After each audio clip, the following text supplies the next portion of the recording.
So let's talk about Jimmy Butler's arrival to the Golden State Warriors in his first two games. I think has gone perfect so far. I think him playing next to Steph Curry has rejuvenated Steph Curry. We've seen him just go crazy. He had 38 points the other night, shot 37% from three, 50% from the field. The night before that against Chicago, he had 34 points, 50% from three, 52% from the field. And Steph Curry is looking like his old self again.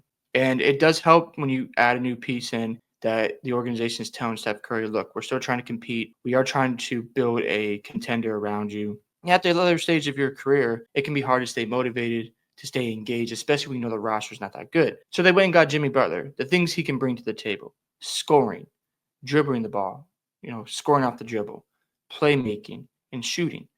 So when you bring these attributes to a team that's lacking these things, not to say Kamiga's not bad at it, not to say that Pods can't do it, but Jimmy Butler is on a different level, and he puts everybody in their proper roles. So Moody doesn't have to worry about creating off the dribble and playmaking. Kaminga doesn't have to worry about that as much. Another thing that I like what the Warriors are doing so far with Jimmy Butler is putting him in screen action. So if there's an off-ball play they're trying to run, where Jimmy Butler sets the screen on Steph's man, he'll seal him so Steph gets open and they can make that pass. Or Jimmy Butler will roll to the basket and he'll catch the ball in the post, and the center has to come out and guard him. Now you have the dunker spot open for a guy like Draymond Green. When Kaminga gets back, right, he's supposed to be back a little bit after the All-Star break, he can throw an alley-oop to him. So there's a lot of mismatches that Jimmy Butler can create, or he can just shoot the ball or kick it out for a three. So that's a nice little advantage that the Warriors are creating and building with their offense. Another thing I like about what Golden State is doing is a two-man action with Steph and Jimmy Butler. So Jimmy Butler, what he does is set the screen for Steph Curry, and the man guarding Steph Curry, the best perimeter defender, either has to switch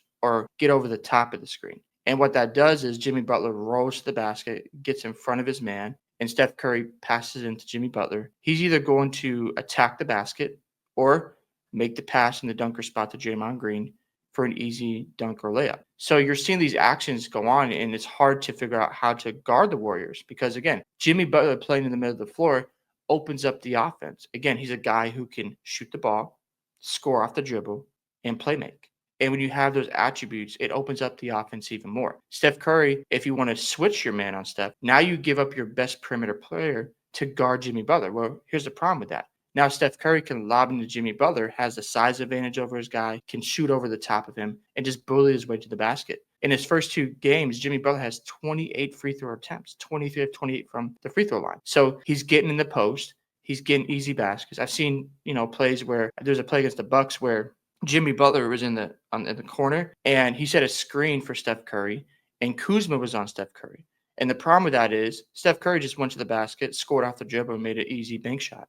So there's a lot of things that the Golden State Warriors are doing with this lineup. Another interesting development that you're seeing from Golden State is the play of Quentin Post. He's 9 of 18 from three in his last three games. He looks like a reliable stretch big who can bring the big men out to the three-point line, and it opens up driving spaces for guys like Steph Curry, for guys like Jimmy Butler. Draymond Green can play make in the middle of the floor. And then when you get Kuminga back, who's more of a slasher, he's got open driver lanes. He can cut to the basket and get an easy dunk or layup because if you're a big man worried about post shooting from three. So it's interesting to see if that keeps up because if he's shooting well from three, he's knocking those shots down. All of a sudden, this Warriors offense opens up even more. So I'm very intrigued by what they're doing. I recognize they're 27 and 26. They're 10th in the Western Conference right now. But if they keep getting on a roll, and they have to go to Dallas tonight, then they got to go to Houston tomorrow.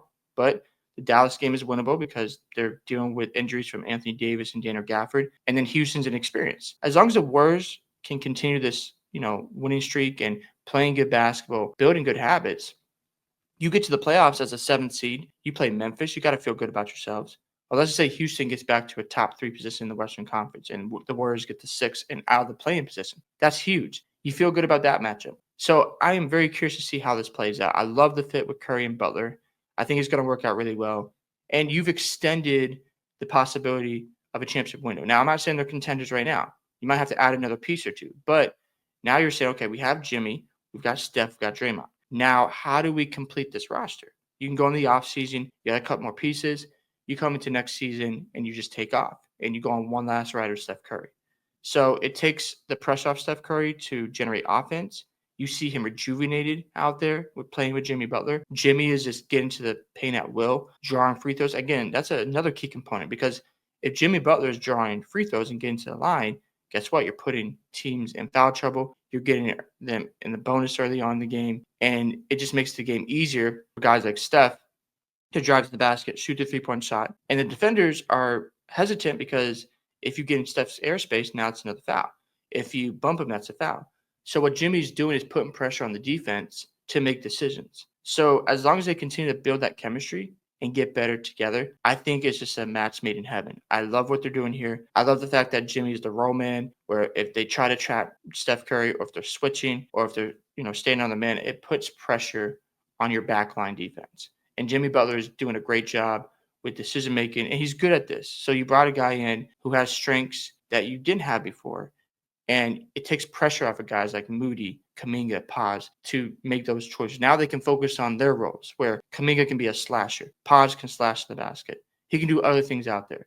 And then you have your Moody who's just slashing, hitting the corner three, and playing defense. Perfect. That's all you need from those guys. Now everybody's in their proper roles. Now you have to worry about, is Kuminga going to be the number 2 option tonight? Is Moody going to fill that role? Is Paz going to do that? And the list goes on. So again, I like what I'm seeing here. I hope that the Warriors continue on this win streak or just playing good basketball, because all you care about right now is the Warriors playing better basketball. So I just want to take a quick look at where the Warriors are and their upcoming schedule. So just look at the games. Obviously, they go to Dallas tonight. They go to Houston tomorrow. I think splitting that would be a good start. And then you got Sacramento coming back after the All-Star break. I think they win 2 out of 3. Got Dallas at home again. I think they can take that because who knows if Anthony Davis will be back by then. And then Charlotte's a winnable game. Orlando, they've been playing great basketball. So I think you can take Orlando. And then Philly's just a mess. So think about this. You beat Dallas, Sacramento, Dallas, Charlotte, Orlando, and Philly. You win 6 of your next 7 games. Now you're 33-27.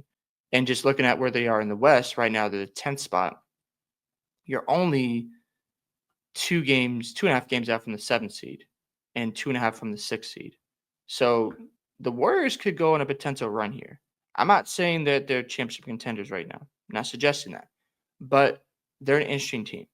If they keep building the chemistry with Steph and Jimmy Butler, they keep playing well together, and the offense is humming, this is going to be a tough first-round matchup for a lot of people. Because if Steph's rejuvenated, if he's shooting well from 3, and you have a guy like Post contributing, Moody doing his thing, and Kuminga, remember, he comes back not right after All-Star break, but I think they said sometime after the All-Star break. It won't be a long time, but he returns. He fits well into the system. All of a sudden, you got your depth, you got your wings, and Jimmy Butler in the playoffs. You just never know. So it's good to see the Warriors find their second option to play alongside Steph Curry. And man, if they get to the playoffs and they're humming, they're going to be very interesting to watch. Obviously, injuries could take place. We know Jimmy sometimes has some injuries and Steph could get hurt. I don't wish that, but that could happen. And they might miss the playoffs. But if you go into the offseason, you've got a big enough sample size where you're like, okay, Jimmy, Steph, and Draymond play great together. We've got a nice blend of young talent. Who do we add to this roster that would make us championship contenders? That should be the next question. And then you have one last ride with Jimmy, Curry, and Draymond Green. That'll be fun to watch. Hope you guys enjoyed this video today. I'd love to hear your thoughts on the play of Jimmy Butler playing with Steph Curry. Do you think it's a great fit? What do you think is going to happen next for the Warriors? Don't forget to like and subscribe to the channel. And I'll catch you in the next one.